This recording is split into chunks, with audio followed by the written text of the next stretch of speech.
Hi everyone, welcome back to my channel. Today we are talking about relationships. Now this is a subject that is very close to my heart, and this is not something I've spoken about a lot on my YouTube channel, but this is something I do talk about and mention on my Instagram. And when I asked you guys what you'd like to see in future videos, this was again a subject that came up again and again. So in today's video, I'm going to share with you what I have learned from my relationships. So I've been in a few long-term relationships in my life. I've been through a couple of breakups, and I feel even though the decline and the end of a relationship is something really painful to go through, it teaches you so many valuable lessons about yourself, what you want in a partner, and how you can be a better partner yourself. So let's get started. Learning number one. You don't have to change yourself to be loved. Being accepted for who you are and being loved for who you are exactly is the most wonderful feeling in the world, and I think everyone has the right to be loved just as they are. Now, of course, I'm not counting behaviors that are damaging, destructive, or hurtful to other people. If you are someone, or if your partner is someone who has these kind of behaviors, of course, you should work on them. It's not right to be continuously engaging in things that are hurtful to people around you. But apart from that, we all are unique, and I do think we should not settle for anything less than being accepted and loved for who we are. Learning number two. Will this relationship allow me to bloom? Now, this was a question that came to me just pretty late in life. I wish this was something I knew and understood when I was younger. Sometimes we find ourselves caught in situations where we don't have that space to grow and evolve as a person, and we are constantly caught in this cycle of catering to our partner's insecurities. So allow yourself to think on this. Will being this person still give me that space to evolve, to grow as a person in a positive way? And this not just includes your partner giving you space, but it also includes support. Do they support your dreams? Do they support the path that you want to take in your life? Not just professionally, I mean it more in a personal sense and a spiritual sense. And this is something really important for a long-term relationship, because people inevitably change as they grow older. Change is the one constant in life, so it's quite unrealistic to expect someone to stay the same and not change at all. But it's important to grow with each other and to give that space to each other to thrive and bloom. Learning number three.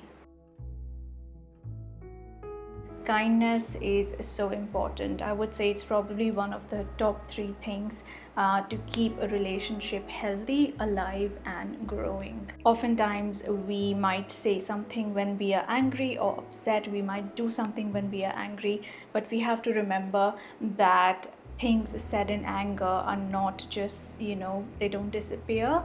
A lot of times things can leave a permanent scar on the relationship, and it's really difficult to recover from that. So even when you're fighting, even when you're not feeling all the affection and the passion for your partner, remember to be kind.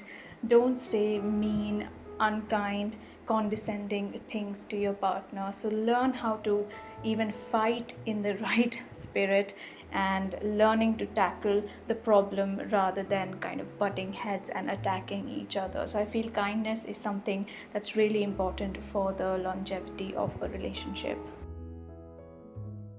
Learning number four, setting boundaries. Setting boundaries is so important, and I really wish more people talked about this.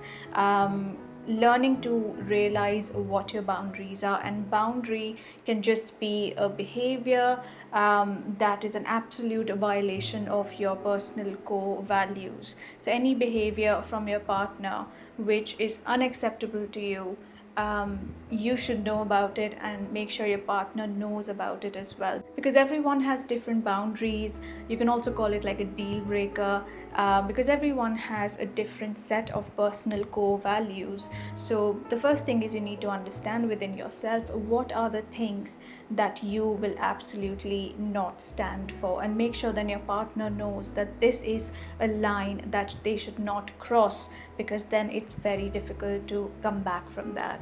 And a discussion about setting boundaries should be had more in a calm and peaceful setting, and not when you're actually fighting and your partner has actually done something which is unacceptable to you.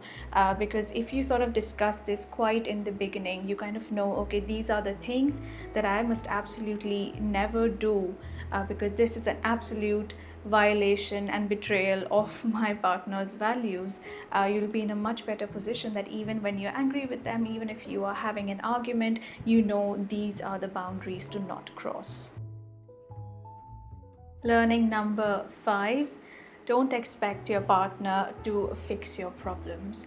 Now, we all go through a tough time at some point or the other in our life, and that could be, materially, physically, health wise, emotionally, mentally. And it's amazing to have the support and care of a partner, but it should not be their primary responsibility to fix our problems and to fix our issues. I think it's our own responsibility. We owe it to ourselves to take care of ourselves and lean in and take some support, but not put that entire burden of tackling, a big problem entirely on our partner.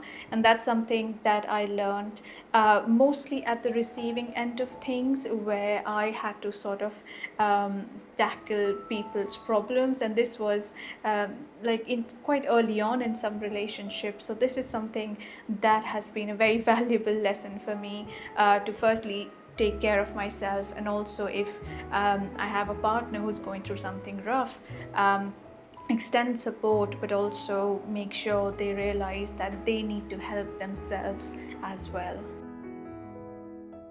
Learning number 6 is communication.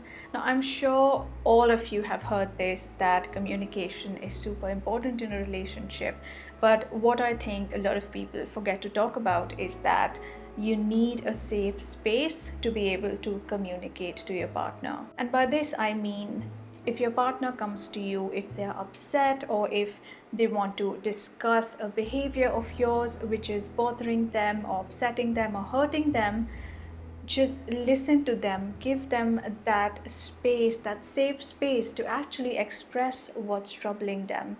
So don't interrupt when they're trying to express something, because as it is, it's really difficult to talk about these things. So don't interrupt them. Try to listen, and not really sort of start justifying yourself or defending yourself. You can do that later, but give them the chance to actually talk about what they want to talk about with you. Communication is super important, but don't forget, both partners must have that safe space where they can express and they are listened to. And this brings us to the last one, and that is learning number 7. How do you want to be loved? A lot of you may be familiar with a concept called love languages, and that simply means how do you like to receive love. There are 5 different love languages, and I'm not going to go into detail because there are lots of resources online that you can find when it comes to love languages.